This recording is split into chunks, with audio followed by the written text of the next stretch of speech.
Hello, and welcome back. All right. Every day, somewhere in America, a handful of people sit down in ordinary rooms. They plan conference spaces, or plain conference spaces, in old shopping malls, back offices, and civic centers, and they talk about water. Yeah, water. Not the idea of water, the actual pipes, the pumps, the treatment plants, and rate structures that decide what comes out of your kitchen faucet. Most of us only notice any of this when something goes wrong. A boil water notice, a sudden bill spike, or a dry tap. The rest of the time it just runs quietly in the background. It's pretty nice, right? We just turn on the faucet and out it comes. Convenient. We pay for that. And that quiet is exactly why the rules around how these systems get owned, valued, planned, and sometimes transferred matter so much. We're going to jump into this in just a second.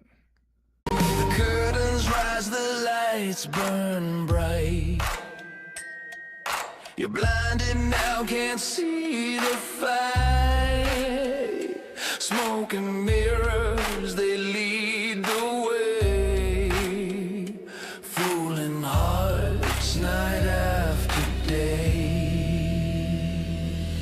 Welcome to the show, it's all pretend.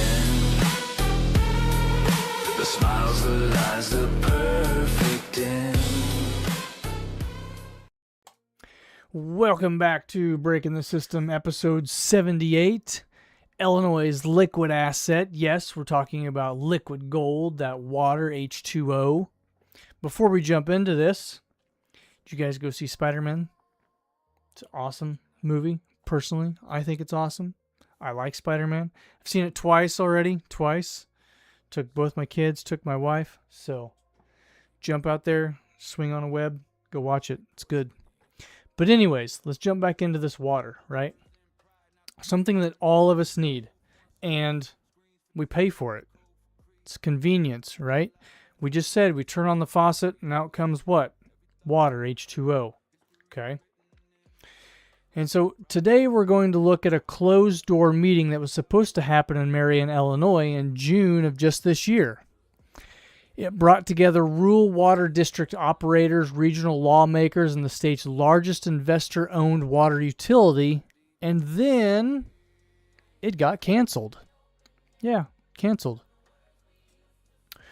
We'll put that episode in the longer story of Illinois Water Systems Viability Act, the wave of municipal buyouts that followed, the real infrastructure needs facing small systems, and growing pressure from data centers. Yes, data centers impact this as well, and other big water users, and the trade-offs between local control, access to money, and expertise, what people pay on their water bills. Have you guys checked out what you pay on your water bill? And how transparent the whole process is. Remember, I'll give my opinion, but I'm not really here to tell you what to think, right? We're here to discuss this stuff, to talk back and forth. So pop off in those comments, right? What we're here to do is to lay out how the system actually works so that you, the citizen, the civilian, you can do what? You can decide for yourself, right? And so in mid-May of this year, letters went out across 14 counties in southern Illinois. They were co-signed by the then state representative Paul Jacobs, who is now a state senator, State Representative Patrick Windhorst, then State Senator Dale Fowler, and U.S. Congressman Mike Bose.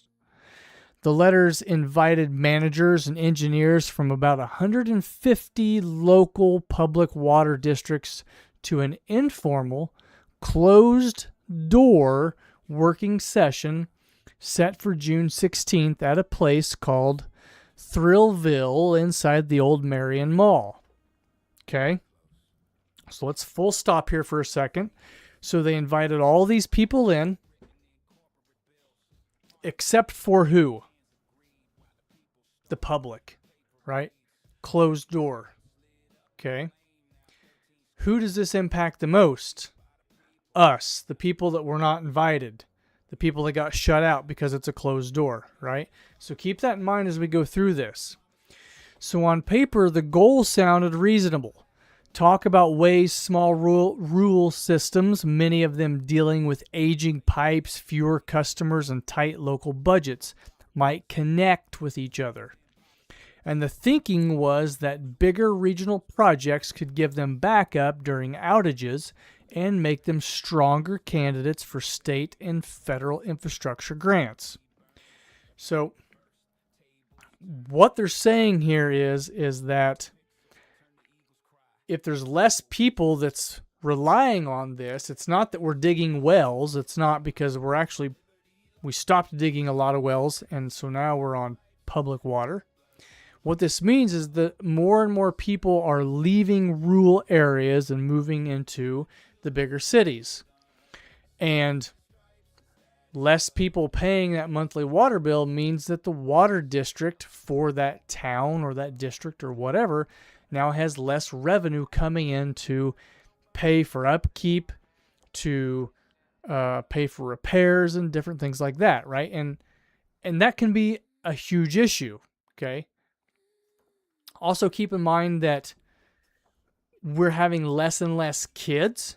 So as people age out and people die in small rural areas, there's less and less people that are taking those positions because there's less kids being born nowadays. So that also plays into this as well. And so 3 details changed the mood pretty fast. The meeting was RSVP only and not open to the public. Not every district even got a direct invitation. And Illinois American Water, the biggest investor-owned water company in the state, was on the guest list. Officials said they were invited because they had already run a couple of systems in the area and had technical expertise to share. I think there's more at play here. Just saying. I think when we take a step back once again and we look at things that are coming up, more use on because of data centers, it's going to put more hardships, more usage on the pipes and stuff, and they're going to have to be able to keep up, right? And to do that, you're going to have money. And where's that going to come from? It has to come from a big company, unfortunately, okay? And so Sage Lintner, the office manager over at the Buncombe Public Water District, which serves about 400 customers, put out a press release on June 10th. She raised concerns about the closed format and the private utility being in the room. She also said she'd been told a combined district would eventually be sold to Illinois boards or the Illinois Water Board.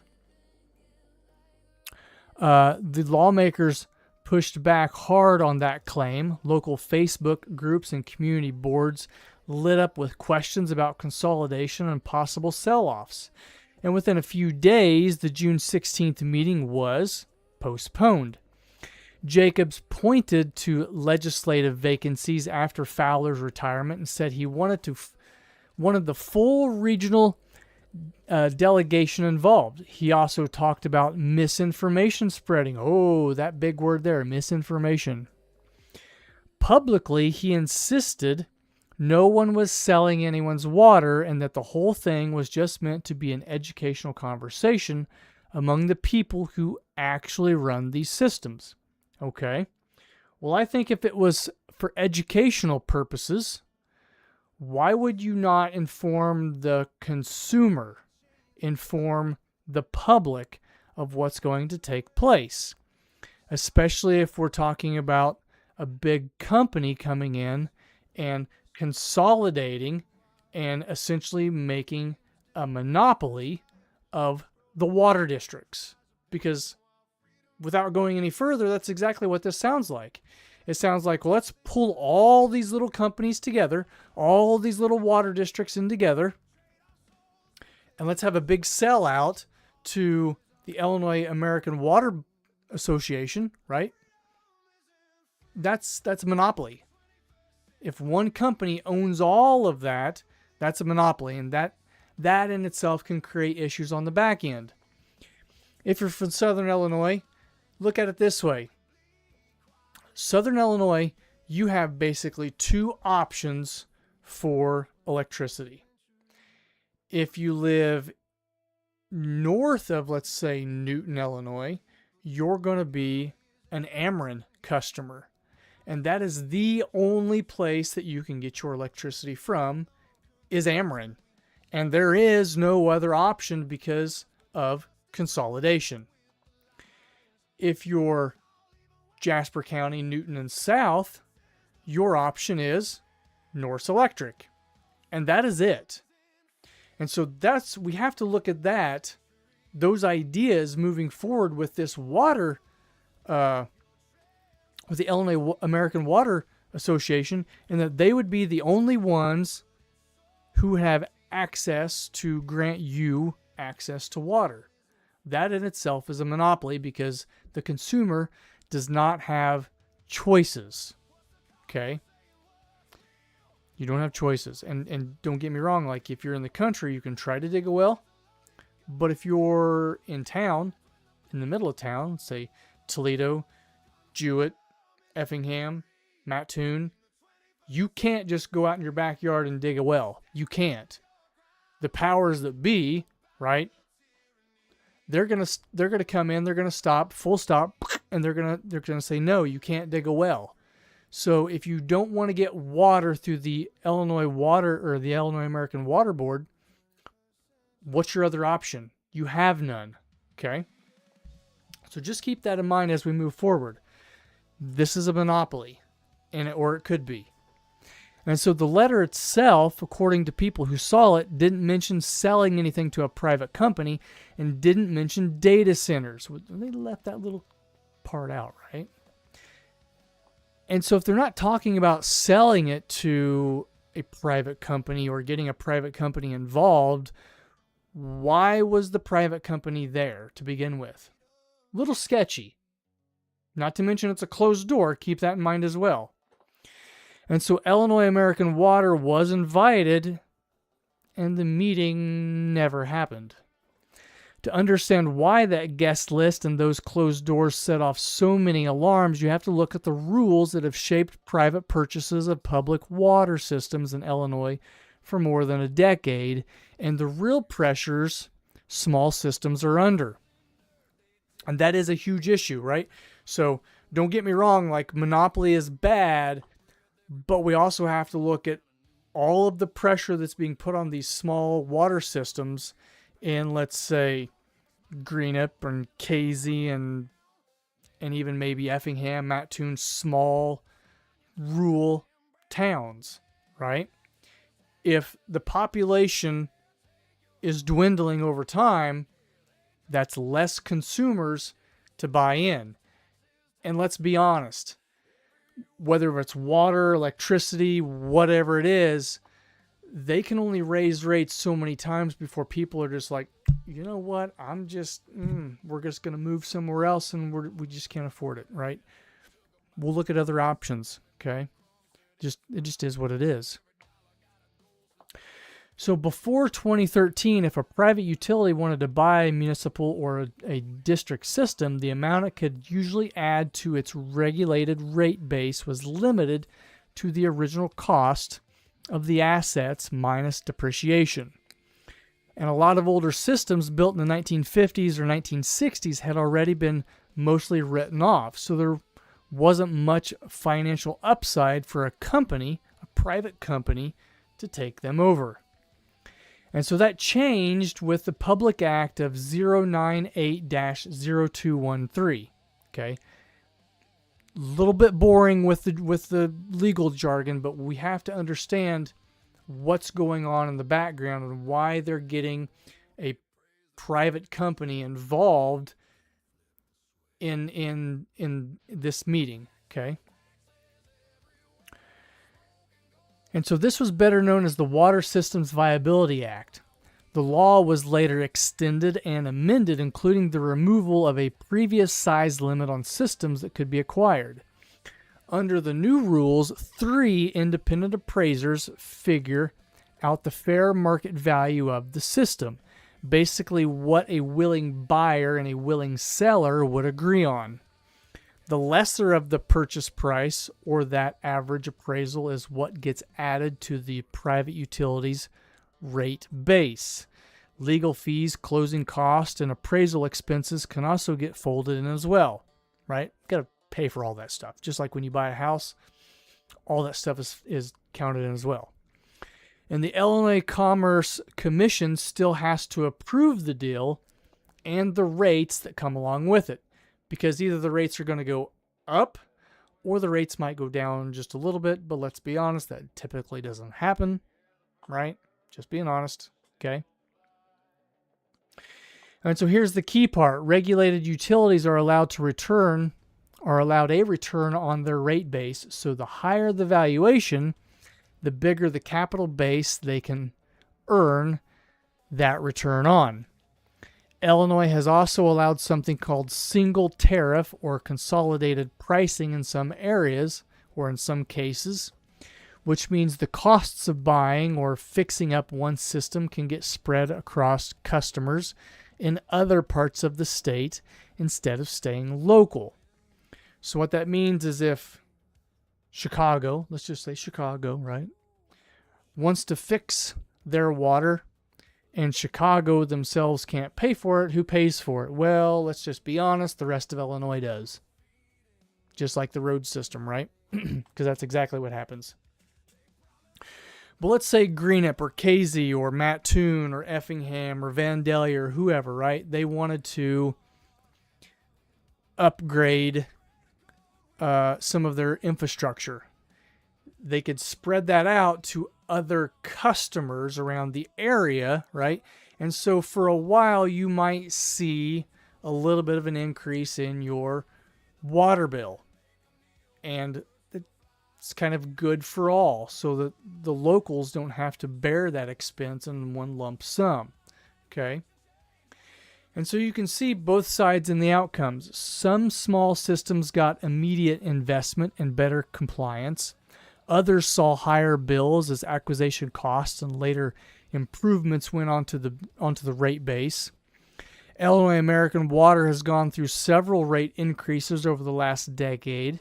One of a $110 million increase approved in late 2024 after they asked for more, and a proposed increase of about $142 million that was under review in 2026.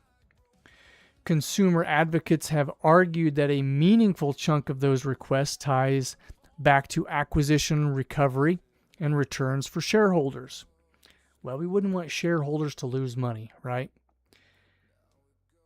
And that's one of the big problems when we're talking about companies, right?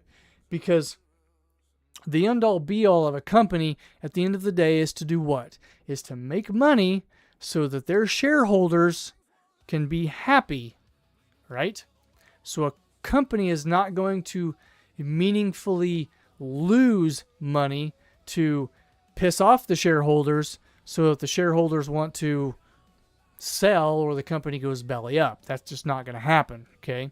And so that's why you're always going to see a gradual increase over time. And so the company has pointed to modernization work, lead service line replacement, and system reliability.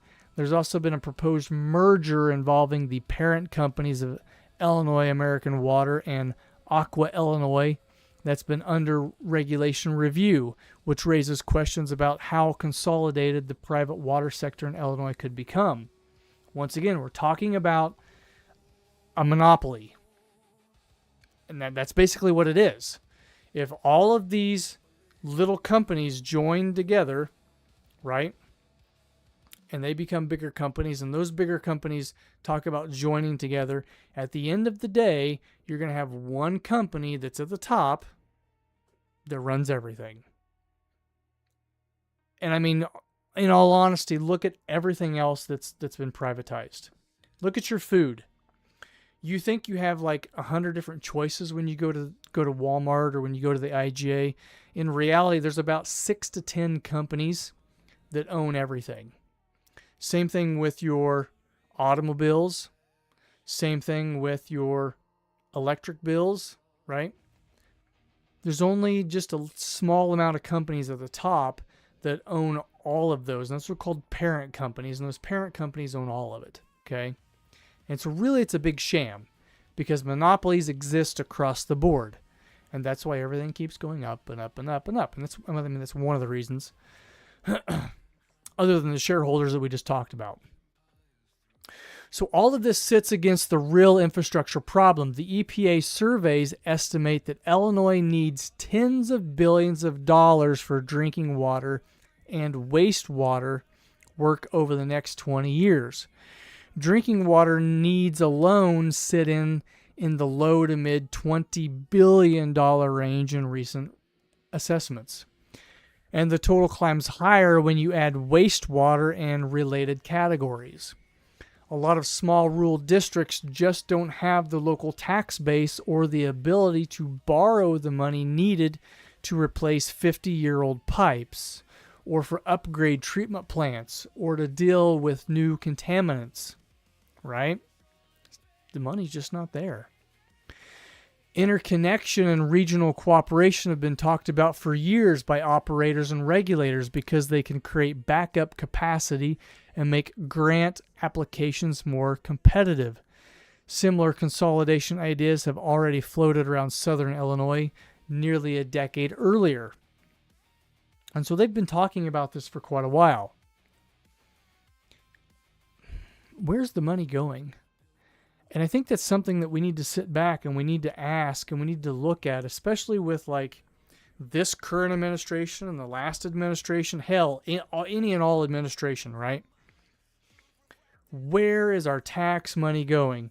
And if we are funding things like, I don't know, Israel, or what's the other one that's been going on for a while that's been fighting, right? These wars. Why? Why are we funding so many things overseas when our tax money should be going towards helping us, the citizen, the tax-paying citizen, right? And that's just not what happens, okay? We have to be honest with ourselves. A lot of our money is going overseas instead of helping us live better, live longer, have clean drinking water, have good food on the table that's not plagued with pesticides and different things, because all of those things we know are happening, but yet we don't do anything about it because we live comfortably for the most part, and we're not going to give up our comforts, right? We're just not, okay? At the same time, another pressure has been growing, right?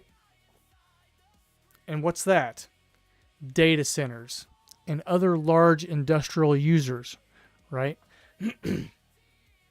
Anytime that we take a place and we industrialize it, we get rid of the human entity out of that, and a robot replaces that, you're going to have some growing water usage that comes along with that for the robotics and the gears and whatever else that goes into that, right? Okay. But a big one is data centers. Illinois has seen a huge wave of data center proposals and builds, dozens already operating and many more planned.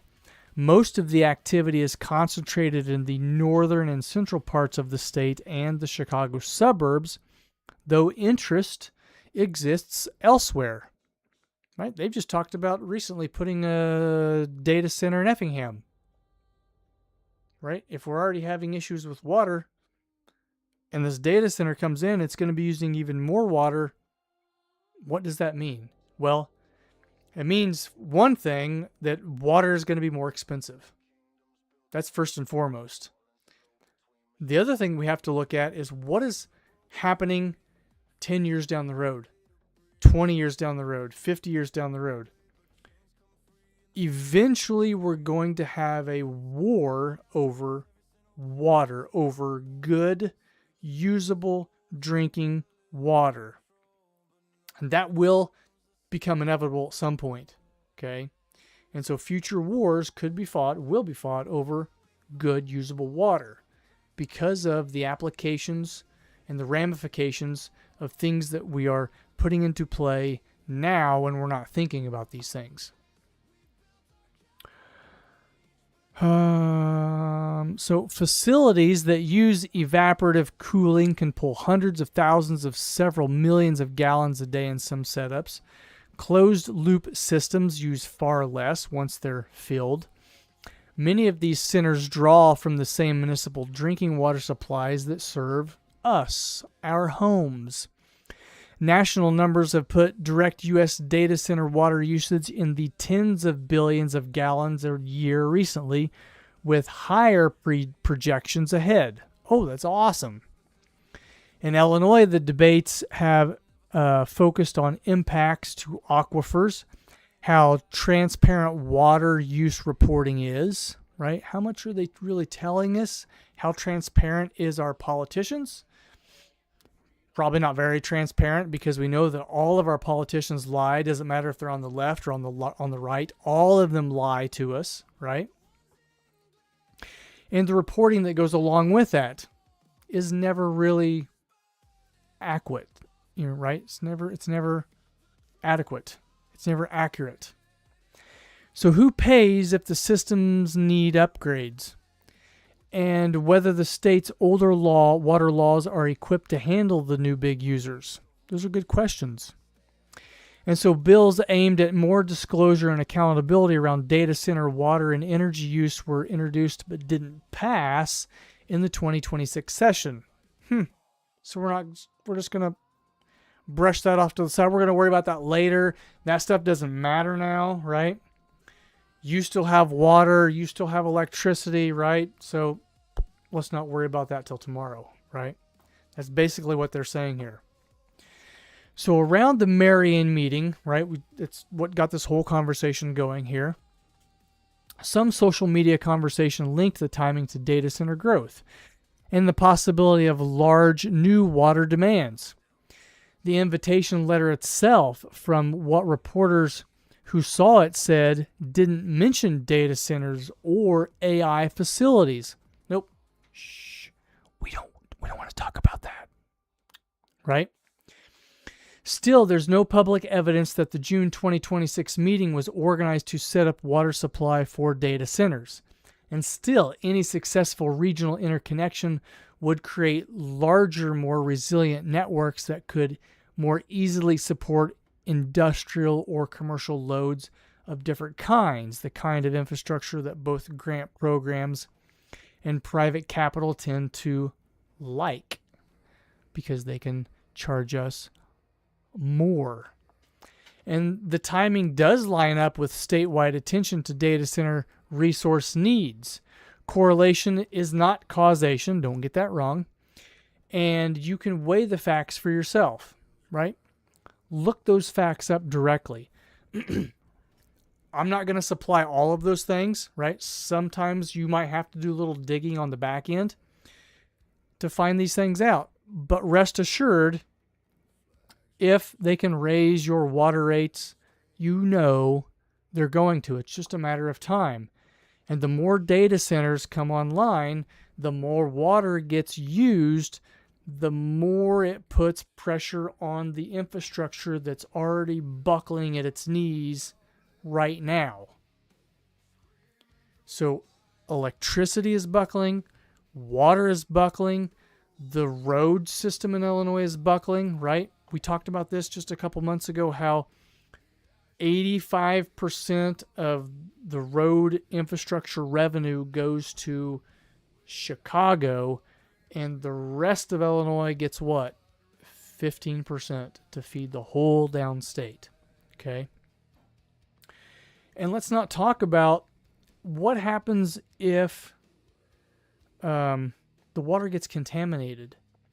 If all of our ducks are in one pond If all of our water is within one interconnected system, and that system gets contaminated, like Mattoon got contaminated, what was it, earlier this year or late last year, somewhere in there, and they were on a boil order and they had to go buy bottled water, right? And that's another funny story. We used to get all of our water free from the ground until, guess what? Until somebody said, you know what? We could privatize that. We could sell water back to people, make it illegal for them to have wells in ground, and then we could bottle it and sell free bottled water back to consumers. And that's exactly what's happened. We, the consumer, buy bottled water all the time.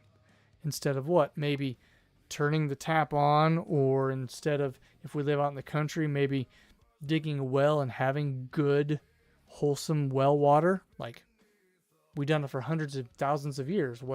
Why can't we do that today? And the reason is because they have found a way to get more money. The bankers have found another way of pulling more money out of your pocket. Okay? Gets me going all the time. And so a few other pieces of the picture are worth noting. Campaign contribution records show money from American Water or its Illinois subsidiary going to some of the lawmakers involved over the years. We don't want to talk about that, right? And closed-door planning sessions about public infrastructure raise basic transparency questions, even when they're framed as informal working talks among operators. There should never be a closed-door session. In my opinion, it's just my opinion, right?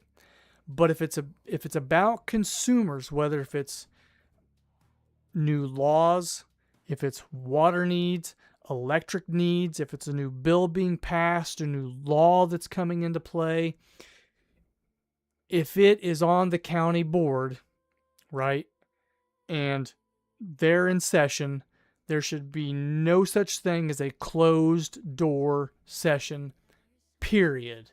If it is for the public, by the public, it should never be closed. Never. And the only reason that they have closed door sessions, my personal opinion, is because campaign contributions or talks about those things are going to these companies, these monopolies that are taking over all of the private sector. And that's something that we have to think about. Why do we have closed door planning sessions? There shouldn't be. Have it transparent. Why not? Right? Got to be asking these questions. You got to be thinking critically, right? And so the earlier conversations that decide which systems become candidates for consolidation or sale are often less visible. Rural operators are dealing with real constraints, rising compliance costs, shrinking populations, and the political pain of raising local rates. Private utilities work under a different set of incentives. Growing the rate base supports returns for investors while still being regulated on rates and service quality. I say it's a bunch of hoopla, right? They make these things more complicated than it needs to be, and the only reason that it's complicated is so that you don't understand. Think about it. Think about how all of the things that are as complicated as possible is so that you, the consumer, don't understand what's taking place. Think about why do they stop teaching cursive in school? It's so that kids, when they grow up, they can't read cursive. All of our founding documents, like the Declaration of Independence, the Constitution, right, is all wrote how? It's wrote in cursive. And you can't read it. so you don't understand it. So now you have to have a go-between, like a lawyer, right? You have to have a go-between to read that to you. You, as a citizen of the United States, have now lost power, right? Because you have to pay someone to interpret that law for you, okay? Same thing is happening here when they make these systems more convoluted than they have to be. They're taking power away from us because they're like, you're too stupid to understand what's going on. You don't need to know what's going on with the water network. You don't need to know what's going on with the electric infrastructure because you're too stupid to understand it. So we're going to have a closed door session to talk about those things because you're just too dumb. Okay? So let's jump to our critical thinking question here because I think I've rambled on a little bit too much here. When a public resource that every household depends on is both essential and expensive to maintain, and when new large-scale demands from industry, data centers, or other growth starts competing for the same limited capacity, how should communities balance local democratic control, technical and financial capacity, and how costs get spread among taxpayers, transparency in the planning process, and the ability to meet future needs? It's a big question. It's a long question. Maybe stop, pause, rewind, and read that question again and think about it. Really sit back and think about how we keep the infrastructures running in America when populaces change, when people leave rural farming communities and they move into the wide, vast city structure, into the suburbs, because that's what's been happening for a long time. And then also take into account that population, the population within the United States of babies being born is dwindling. It's getting smaller and smaller and smaller. Remember, we also talked about that in one of our other episodes. For a developed country to keep growing in populace has to be a 2.1 birth per household. And the United States is sitting at about a 1.7, 1.8 right now. Okay? Remember, most populaces don't come back from like a 1.5, 1.6. And we're on that verge. So we need to start having more babies. We need to start moving more to the rural area, right? Having more farmers, more gardens, those types of things, okay? And so our last critical question here that we've got, who should make the call or the calls when the infrastructure itself is mostly out of sight? Because we don't think about these things until we open the electric bill or when we open the water bill. And I can remember about 10 years ago, the water bill was about $40. About $40 a month for a water bill. And my latest one that I just opened was about $85. And so the correlation here is in the next 10 years, is my water bill going to be $160?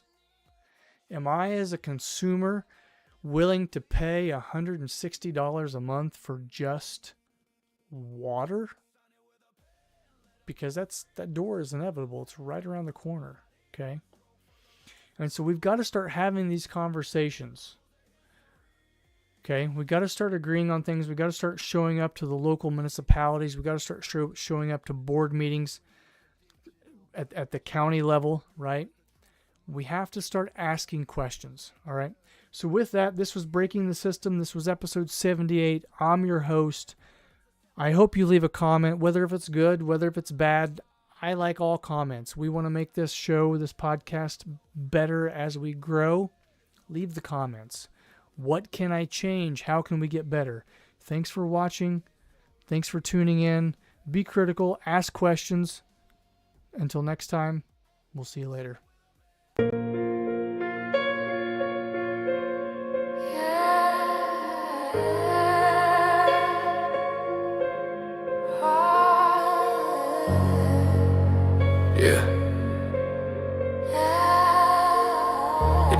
night, you know. It fades. Slow. Silent. Sweet. Like poison in the ink. Yeah, we built our walls out of words and pride. Now the cracks run deep where the truth once lied. Screens for temples, code for creed. We worship the lie that feeds